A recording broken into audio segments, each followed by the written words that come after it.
você falou a questão de que você formou, né? Sim, cara. É, eu queria aproveitar até para te fazer uma pergunta. Pô, show de bola. O que que você acha desses professores que não são, que são formados em educação física, mas que não têm o conhecimento da luta, da aula, ou vice-versa? Cara, é uma pauta interessante. Inclusive, na faculdade, na época, quando eu estava, fizeram um levantamento justamente para tratar sobre esse assunto.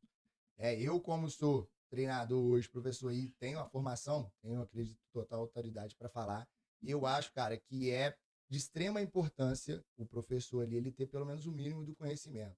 Eu digo porque, no geral, é muito tranquilo a gente puxar um treino, dar uma aula, tem exercício que a gente vai saber corrigir, e tratando com um indivíduo que às vezes não tem nenhum problema, pô, é super de boa.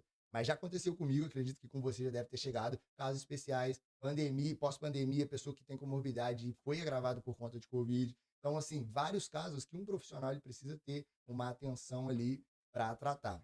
Porém, né, olhando pelo outro lado, na faculdade a gente tem a matéria de lutas. E quando eu passei pela matéria de lutas, eu vi, eu falei, cara, é absurdo uma pessoa sair, né, com o mínimo de informação aqui e levantando a bandeira de que é um professor que pode dar uma aula de Muay Thai porque se formou em educação física.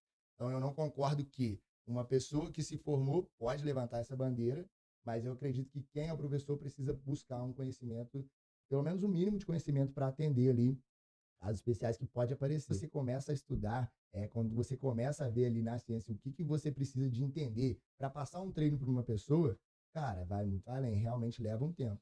Mas, com certeza, a pessoa que já tem uma experiência vai ajudar. Igual eu falei, no geral, é de boa, é de boa. Vai chegar uma pessoa ali, você vai perguntar, pô, ela nunca teve nenhum problema de saúde, não tem um histórico familiar, ou às vezes tem e não é nada grave, dá para você dar um treino legal. Mas já chegou casos para mim, cara, de, por exemplo, uma pessoa que tinha, pô, vários casos já de pessoa que às vezes veio, é igual o caso que eu falei da pandemia, esse que foi que mais apareceu. E aí a pessoa tinha um problema respiratório, por exemplo, e ficou agravado por conta disso.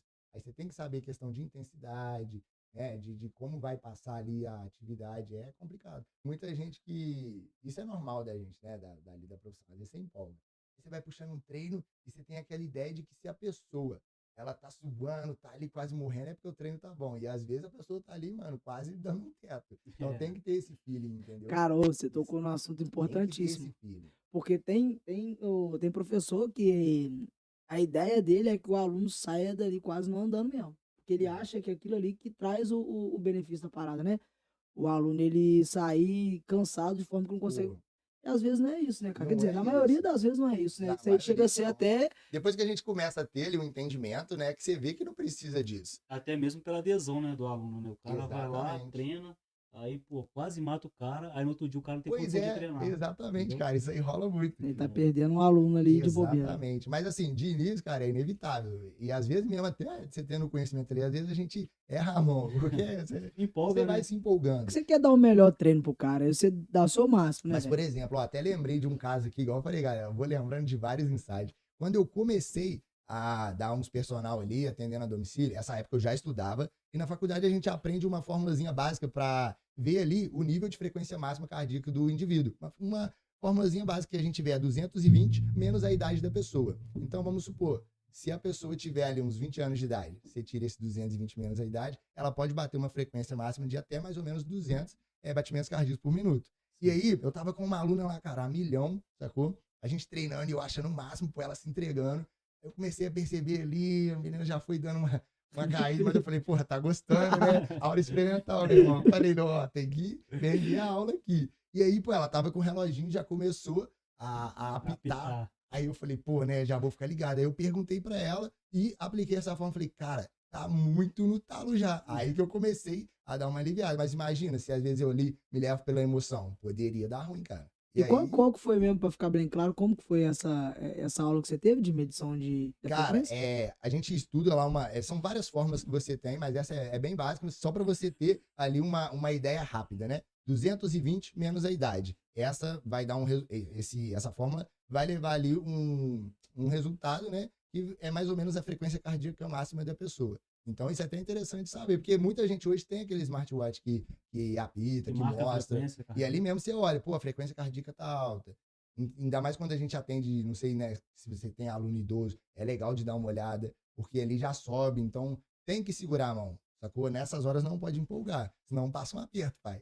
Passa um aperto. Senão, meu parceiro, o aluno começa a virar o olho lá, você não sabe o que que faz, e aí já era. Mas então, muitas coisas, cara, agregou. Por isso que eu falo que é importante ter esse conhecimento. Não digo nem a faculdade em si, mas igual ter ali um estudo aprofundado, fazer um curso, uma parada, porque Cara, é na importante. minha opinião, eu acho que a galera deveria fazer pelo menos uma PH Isso aí é pra dar aula, obrigatório. velho. Tipo assim, no mínimo uma PH. Uma PH tático, Uhum. coisa que, tipo assim, que dê pra você sanar uma coisa rápida ali na hora. Ou então, até manter ali o aluno até Sim, o resgate Até chegar, para meu irmão. antecipar, né? Porque o aluno vai dar sinais que tá se sentindo mal. Se você não tem um Exato. curso, não consegue identificar, aí você vai esperar o aluno desmaiar para você tomar uma Pô, reação. Então, E é complicado. muita das pessoas até faz o curso APH, mas quando acontece esse tipo de episódio, a pessoa trava, velho. É. Não consegue fazer nada. tem Imagina que sem conhecimento tem nenhum. que ter a frieza ali É. também. Mesmo com conhecimento, tem gente que Não, trava. pega a perna, vira de lado, não sei o que, e você Exato. fala, caramba. E uma coisa também que às vezes atrapalha é porque o aluno ele passa mal, e aí o restante dos alunos quer ir em cima, né, pra saber. Aí, Mas, pô, meu tem parceiro, muita aluno também nem fala, né? Eu geralmente pergunto lá, a galera, quando entra, passo lá também a pergunta. anamnesezinha. Só que tem gente que fala, não, nunca tive nada, não. Aí no primeiro treino, quando o bicho começa a pegar, a pessoa vai, pô, mano, os Eu tenho. bombinhos. Assim, nossa, Pô, você morre. você não colocou isso lá, responsabilidade sua, mas aí, né, tem que. E Você também tem morre, sinais que você praga. vai vendo, né? Às vezes na cara você já sabe que a pessoa É. tá cansada e quando a pessoa tá derrubada. Vamos ali. aproveitar aqui, ó, que a Isadora fez uma pergunta, mas de repente, pra gente não passar tanto daquela fase ali do seu início, né? Sim. Na época da faculdade você já estava na luta? Como fazia para conciliar os treinos e os estudos? Nossa, era muito difícil. Era muito difícil. Mas por amor mesmo. Quando eu entrei na faculdade, galera, ali no início da faculdade eu ainda não tinha muito essa mente que eu fui tendo depois em relação a sempre estar estudando, essas paradas. No início ali, cara, saindo praticamente do ensino médio, né? Então ainda era mais de boa. Eu conseguia conciliar nos treinos, porque como eu lutava ainda bastante, a bateria de treino era intensa, sabe como é que é? Tem que treinar, tem que malhar. Então era mais fácil de conciliar. Só que ao longo do tempo, até mesmo fui gostando mais da faculdade e tal, fui vendo que eu precisava me entregar para me ser um bom profissional e me destacar ali no mercado. Aí eu comecei a fazer estágio. Aí que o bicho começou a pegar. Porque de início, cara, quem faz estágio, independente da profissão, sabe que não é fácil. É um momento que você precisa de aprender, de buscar conhecimento ali, e muitas vezes você nem recebe. Então, mas assim, você precisa daquilo para depois você estar preparado.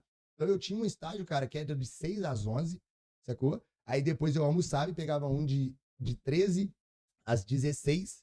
E aí, cara, eu tinha esse tempinho de 16 até as 18, até as 19h30 ali para treinar, fazer alguma coisa. E aí eu conseguia treinar. E depois eu já ia para a faculdade, das 19 até as 22h45. Era essa pauleira todo dia, cara. Então, assim, era por amor mesmo, porque era muito cansativo. Na época da faculdade, inclusive, foi quando eu diminuí um pouco minha participação em campeonatos e tudo mais. Aí tava sempre treinando, sempre acompanhando. E na sua opinião aí, na época que você estava fazendo os estágios, você viu que realmente agrega, você realmente consegue Cara, aprender ali nos estágios? eu falo isso até com alunos meus novos lá que estão fazendo faculdade, falo isso com a minha irmã mais nova. Essa fase de estágio, muitas vezes você encontra bons estágios que realmente não vai te remunerar, mas, cara, é uma fase de aprendizado muito importante. Então você precisa se entregar, porque tem muitos que agrega de verdade. Eu, inclusive, e sem contar o tanto de pessoa que você conhece ao longo da caminhada, né, cara? Sim. Eu tive um professor que ele, pô, sensacional, me agregou muito na minha carreira profissional, na questão de aprendizado. Eu, pô, aprendi muito com ele e na época era um estágio, por exemplo, que não era remunerado, mas, cara, eu tava lá todo dia, até mesmo em horário antes de trampo. E foi no CrossFit de Fora, inclusive um salve aí pro professor Marcelo Ricardo, que muita coisa que eu aprendi na época eu levo até hoje, entendeu? Que a gente tem que estar estudando. E foi aí também que começou esse amor de estudar mais, participar de grupos de estudo na faculdade. Cara, a visão expande. Então, se a pessoa for pensando só em grana, essas coisas, ou achar que não agrega, você tem que gostar da parada mesmo. Na Agregou verdade, muito, na cara. verdade a grana ela vem depois, né, com o fruto daquilo que Exatamente. você adquiriu durante o tempo, né, que você teve para estudar ali. E isso tem muito a ver até com o que você me perguntou no início, tipo assim, né, do que eu vivi e tudo mais. Hoje, graças a Deus, 90% da minha renda, por exemplo, vem da parte, né, do Muay Thai, das academias. Só que no início, você sabe que você passa por isso também. Muita gente fala, pô, você faz mais alguma coisa ou você só dá aula? Pô, mas você é doido, você vai dar aula de Muay Thai? Que isso, cara? Dá pra viver? Cara, independente do que você for fazer, dá pra viver.